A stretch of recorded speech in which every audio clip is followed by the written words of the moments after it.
ಸಾಧ್ಯ ಆಗಿದ್ರೆ ಈ ಕೆಲಸವನ್ನ ಬಂದಿದೆ.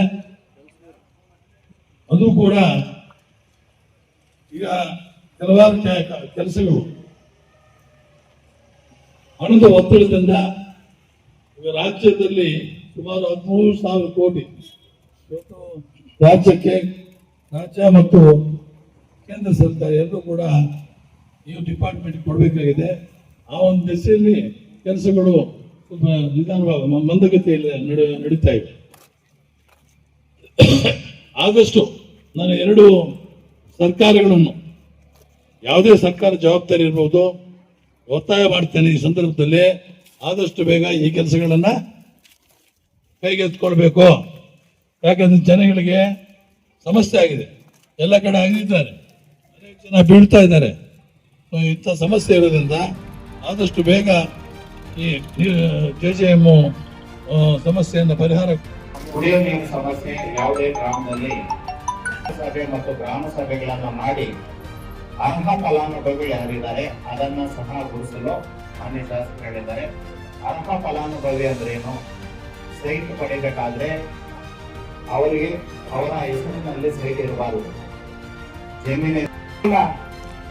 ಈ ಕಾರ್ಯಕ್ರಮವನ್ನು ನಡೆಸಿಕೊಂಡು ನಮ್ಮ ಮಾನ್ಯ ಶಾಸಕರಿಗೆ ಮನವಿ ಮಾಡುತ್ತಾ, ಇನ್ನ ಮುಖ್ಯವಾಗಿ ಈ ಕಾರ್ಯಕ್ರಮದ ಮುಖ್ಯ ಆಯೋಜಕರಾದಂತಹ ಈ ಗ್ರಾಮದ ರಾಜೇಂದ್ರ ಮಂಜೇನವರು, ನಾಗೇಶ್ವರವರು, ರಾಮಸ್ವಾಮಿ ಎಲ್ಲರಿಗೂ ಸಹ ನಾನು ಸ್ವಾಗತವನ್ನ ನಿಮ್ಮೆಲ್ಲರ ಪರವಾಗಿ ಬಯಸ್ತಾ ಇದ್ದೀನಿ.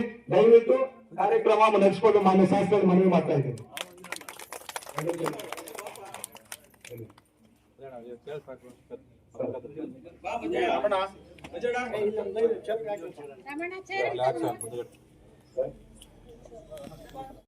ತಾಲೂಕ್ ಪಂಚಾಯತಿ ಶ್ರೀನಿವಾಸಪುರ ಶಾಸಕರು ಮತ್ತು ತಾಲೂಕು ಆಡಳಿತ ಗ್ರಾಮದ ಕಡೆಯಿಂದ ಇನ್ನೊಂದು ವಿನೂತನ ಕಾರ್ಯಕ್ರಮ. ಈ ಕಾರ್ಯಕ್ರಮವನ್ನು ಎಲ್ಲ ತಾಲೂಕಲ್ಲಿ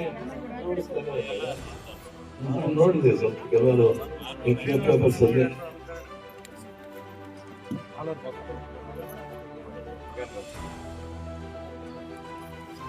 ಇದು ಬಹಳ ಅತ್ಯುತ್ತಮವಾದ ಕಾರ್ಯಕ್ರಮ ಅಂತ ನಮಗೆ ಅನಿಸಿದೆ.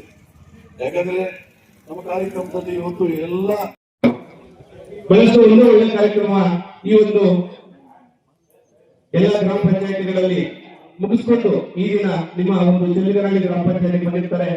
ಮುಖ್ಯವಾಗಿ ಪಂಚಾಯತಿಯಲ್ಲಿ ದೊರೆತಕ್ಕಂಥ ಸೌಲಭ್ಯಗಳಾಗಲಿ ಅಥವಾ ನಿಮ್ಮ ಒಂದು ಎಲ್ಲಾ ಸಮಸ್ಯೆಗಳನ್ನ ನಿಮ್ಮ ಒಂದು ಮನೆ ಬಾಗಿಲಿಗೆ ಬಂದು ಪರಿಹಾರ ಮಾಡುವಲ್ಲಿ ಶಾಸಕರ ಅಧಿಯಾಗಿ ಹಾಗೂ ಎಲ್ಲ ಅಧಿಕಾರಿಗಳು ನಿಮ್ಮ ಒಂದು ಸಮಸ್ಯೆಗಳನ್ನು ಪರಿಹಾರ ಮಾಡ್ತಾರೆ.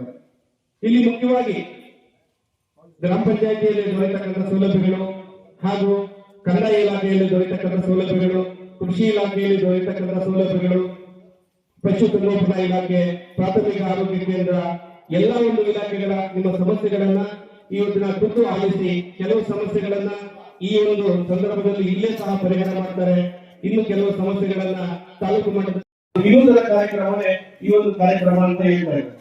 ಅದು ಇನ್ನೊಂದು ಮಹತ್ವಾಕಾಂಕ್ಷಿ ಯೋಜನೆಯನ್ನ ಮನೆ ಶಾಸಕರು ತಿಳಿಸ್ತಾ ಇದ್ರೆ ತಮ್ಮ ಒಂದು ಸಭೆಗಳಲ್ಲಿ ಅಥವಾ ಅವರ ಮನಸ್ಸಲ್ಲಿ ಸುಮಾರು 30 ವರ್ಷಗಳಿಂದಲೇ ಒಂದು ನವಗ್ರಾಮದಲ್ಲಿ ಒಂದು ಯೋಜನೆಯಲ್ಲಿ ಹಲವಾರು ಸೈಟ್ ಅನ್ನ ಕೊಟ್ಟಿದ್ದಾರೆ. ಏನು ಪಂಚಾಯತಿ ವ್ಯಾಪ್ತಿಯಲ್ಲಿ ಇರ್ತಕ್ಕಂಥ ಸರ್ಕಾರಿ ಜಮೀನನ್ನ ಏನ್ ಮಾಡಬೇಕು, ಅದನ್ನ ಲೇಔಟ್ ಮಾಡಿ ಈ ಯಾರು ಕಡು ಬಡವರಿರ್ತಾರೆ ಅಂದ್ರೆ ಅರ್ಹ ಫಲಾನುಭವಿಗಳು, ಯಾರ ಹೆಸರಲ್ಲಿ ಸೈಟ್ ಇರೋದಿಲ್ಲ, ಯಾರ ಹೆಸರಲ್ಲಿ ಜಮೀನು, ನಿವೇಶನ, ಮನೆ ಅಥವಾ ಈಗಾಗಲೇ ನಾವು ಮನೆಯನ್ನು ಪಡೆದೇ ಇರ್ತಕ್ಕಂಥ ವ್ಯಕ್ತಿಗೆ ಸೈಟ್ ಅನ್ನ ಮಂಜೂರು ಮಾಡುವ ಒಂದು ವಿಶೇಷ ಯೋಜನೆಯನ್ನು ಸಹ ಈಗಾಗಲೇ ಕಂದಾಯ ಇಲಾಖೆಗೆ ಮತ್ತೆ ಕಾರ್ಯನಿರ್ವಹಿಸತಕ್ಕಂಥ ಸರ್ಕಾರಿ ಭೂಮಿಯನ್ನು ಗುರುತಿಸಿ ನಿವೇಶನಗಳನ್ನ ಮಾಡಿ ಲೇಔಟ್ ಮಾಡತಕ್ಕಂಥ ಒಂದು ಕಾರ್ಯಕ್ರಮ. ಹಾಗಾಗಿ ಈ ಎಲ್ಲಾ ವಿಶಿಷ್ಟ ಯೋಜನೆಗಳನ್ನ ಕಾರ್ಯರೂಪಕ್ಕೆ ತರುವಲ್ಲಿ ನಿಮ್ಮ ಗ್ರಾಮದಲ್ಲಿ ಬಂದು ತಳಮಟ್ಟದಲ್ಲಿ ಏನ್ ಸಮಸ್ಯೆ ಇದೆ ಅದನ್ನ ನಾವು ಯಾವ ರೀತಿ ಪರಿಹಾರ ಮಾಡಬೇಕು, ಯಾವ ವ್ಯಕ್ತಿ ಏನ್ ಸಮಸ್ಯೆ ಇದೆ ಅಂತ ತಿಳ್ಕೊಳ್ಳೋದಕ್ಕೆ ಈ ಒಂದು ಕಾರ್ಯಕ್ರಮ ಬಹಳಷ್ಟು ಯಶಸ್ವಿಯಾಗಿ ಸುಮಾರು 6 ದಿನಗಳಿಂದ ಈ ಯಶಸ್ವಿಯಾಗಿ ಕಾರ್ಯಕ್ರಮ ನಡೀತಾ ಇದೆ. ಹಾಗಾಗಿ ಎಲ್ಲರ ಸಹಕಾರದಿಂದ ಬಹಳಷ್ಟು ಅಚ್ಚುಕಟ್ಟಾದಂತ ಕಾರ್ಯಕ್ರಮ ಆಗಿರುತ್ತೆ.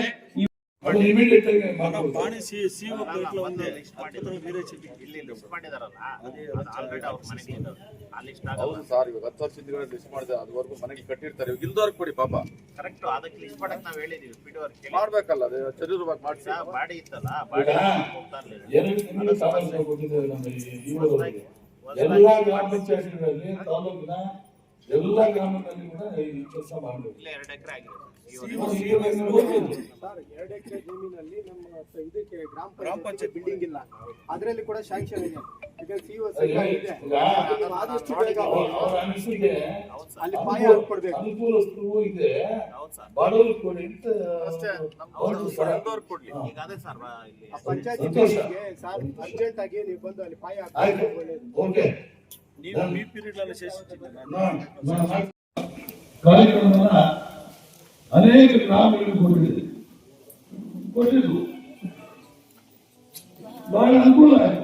ಮತ್ತು ನಾನು ನಮ್ಮ ಅಧಿಕಾರಿಗೆ ರೆವಿನ್ಯೂ ಡಿಪಾರ್ಟ್ಮೆಂಟ್ ಅಲ್ಲಿ ಅಥವಾ ನಮ್ಮ ಇಒ ಬಂದಿರಲಿ ಅವರು ತಾಯಿಯನ್ನು ಕೇಳಿದ್ರೆ ಪಿಟಿಷನ್ ಕೊಟ್ಬಿಟ್ಟು ಬರ್ತದೆ ಸರ್ ಅಂತ ಹೋಗಿದೆ. ಇಲ್ಲಿ ಸರ್ಕಾರಿ ಜಮೀನು ಇರುತ್ತೋ ಅದೆಲ್ಲ ಐಡೆಂಟಿಫೈ ಮಾಡಿ ಗುರುತಿಸಿ ಇವತ್ತು ಪ್ರತಿಯೊಂದು ಗ್ರಾಮದಲ್ಲಿ ಕೂಡ ಯಾರ ಸೈಟಿಲು ಯಾವುದೇ ಅವ್ರ ಜಾತಿಗೆ ಸೈ ಇರ್ಬೋದು, ಬಡತನ ಇರಬೇಕು.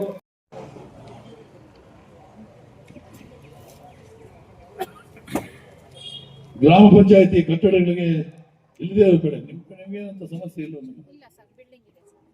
ಪ್ರಾಬ್ಲಮ್ ಇಲ್ಲ. ಗ್ರಾಮ ಪಂಚಾಯತಿ ಕಟ್ಟಡ ಇದೆ, ಪ್ರಾಬ್ಲಮ್ ಇಲ್ಲ. ರಸ್ತೆ ಬದಿಯಲ್ಲಿ ಗಿಡಗಂಟುಗಳನ್ನ ತಿರುಗುಗೊಳಿಸು. ರೋಡ್ ಸೈಡು ಈ ಬೇಲಿ ಗಿಡಗಳು ಯಥೇಚ್ಛವಾಗಿ ಬೆಳೆದಿದೆ. ಈ ಭಾಗದಲ್ಲಿ ಸಮಸ್ಯೆ ಇಲ್ಲ. ಈ ಭಾಗದಲ್ಲಿ ಸ್ವಲ್ಪ ಕೆಲವು ಪಂಚಾಯತಿಗಳಲ್ಲಿ ನೀರಿನ ಸಮಸ್ಯೆ ಇದೆ. ಆ ಭಾಗದಲ್ಲಿ ಕೆರೆಗಳಲ್ಲಿ ಯಥೇಚ್ಛವಾಗಿ ನೀರಿದೆ, ಸಮಸ್ಯೆ ಇಲ್ಲ. ಅಂತ ಸಂದರ್ಭದಲ್ಲಿ ಬೋರ್ಗಳನ್ನ ಕೊರೆಯುವುದಕ್ಕೆ ಅಥವಾ ಮರು ಡಾಂಬರೀಕರಣ ಮಾಡೋದು ಮರು ಇದು ಇದನ್ನ ಬೋರ್ ಹೊಡೆಯೋದಕ್ಕೆ ಅದನ್ನು ಕೂಡ ಕೈಗೆ ಎತ್ಕೊಳ್ತೇವೆ.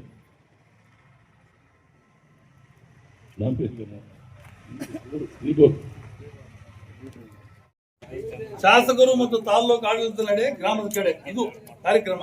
ಇಂಥವು ತಿಳ್ಕೊಳ್ಳೋದಕ್ಕೆ ನಾವು ಬರ್ತಾ ಇರೋದು. ಇನ್ನೇನು ಗ್ರಾಮಗಳಿಗೆ ಇಷ್ಟು ಎತ್ಕೊಂಡು ಬಂದು ಕೊಡುವುದಲ್ಲ ಇಂಪಾರ್ಟೆಂಟ್ ಅಲ್ಲ. ಇವಾಗ ಗೋಪಾಲ್ ರೆಡ್ಡಿ ನೋಡಿ ಅನೇಕ ದಿವಸಗಳಿಂದ ನಾನು ಹೇಳಿದ್ದೇನೆ. ಆ ಎಚನ್ ಬಲ್ದೇವ್ರು ಮಲ ಈಡು ರೋಡ್ ಇದರಿಂದ ನೋಡಿ, ಇದರಿಂದ ಆಕ್ಸಿಡೆಂಟ್ಸ್ ಆಗುತ್ತೆ. ಅರ್ಥ ಆಯ್ತಾ? ಮತ್ತೆ ಜನರು ಹೋಗೋದಕ್ಕಾಗುದಿಲ್ಲ, ಗಾಡಿಗಳು ಹೋಗೋದಕ್ಕಾಗುದಿಲ್ಲ, ಅನೇಕ ತೊಂದರೆಗಳಿವೆ. ಟು ಅವಾಯ್ಡ್ ದಟ್ ಇಮಿಡಿಯೇಟ್ ಆಗಿ ಒಂದು 3-4 ದಿವಸದಲ್ಲಿ ಈ ಕೆಲಸವನ್ನ ನೀವು ಒಂದು ವಾರ ಟೈಮ್ ತಗೊಳ್ಳಿ. ಎಲ್ಲಿ ಕೂಡ ತಾಲೂಕಲ್ಲಿ ಇರಬಾರ್ದು. ನೀವು ಸ್ಟ್ರಿಕ್ಟ್ ಆಗಿ ಇನ್ಸ್ಟ್ರಕ್ಷನ್ಸ್ ಕೊಡಿ. ಇವಾಗ ಬನ್ನಿ, ಇವಾಗ ಎಲ್ಲೆಲ್ಲಿ ಬರ್ತಾ ಇದ್ದೀವಿ ನೋಡೋಣ. ಕೆಲವರು ಮಾಡಿದ್ದಾರೆ, ಕೆಲವರು ಕರೆಕ್ಟ್ ಆಗಿ ಮಾಡಿದ್ದಾರೆ, ಕ್ಲಿಯರ್ ಮಾಡಿದ್ದಾರೆ. ನೋಡಪ್ಪ ಇದು ಇಮಿಡಿಯೇಟ್ ಆಗಿ ಮಾಡ್ಬೇಕು.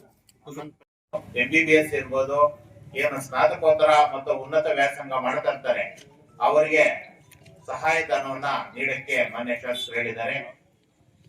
ಮತ್ತೆ ಸ್ಮಶಾನಗಳನ್ನ ಅಭಿವೃದ್ಧಿಪಡಿಸಲು ನರೇಗಾ ಯೋಜನೆಯಲ್ಲಿ ನಮ್ಮ AD ಅವರಿಗೆ ಈಗಾಗಲೇ ಸೂಚನೆಯನ್ನು ಕೊಟ್ಟಿದ್ದಾರೆ. ಅದರಲ್ಲಿ ಬಹುಮುಖ್ಯವಾಗಿ ಕಲ್ಯಾಣಿಗಳು ಸಹ ಸುಮಾರು 40 ಕಲ್ಯಾಣಿಗಳನ್ನ ಈ ವರ್ಷದಲ್ಲಿ ಸರ್ವೆ ಡಿಪಾರ್ಟ್ಮೆಂಟ್ ಅಭಿವೃದ್ಧಿ ಮಾಡಬೇಕು ಅಂತ ಹೇಳಿ ಹೇಳಿದ್ದಾರೆ.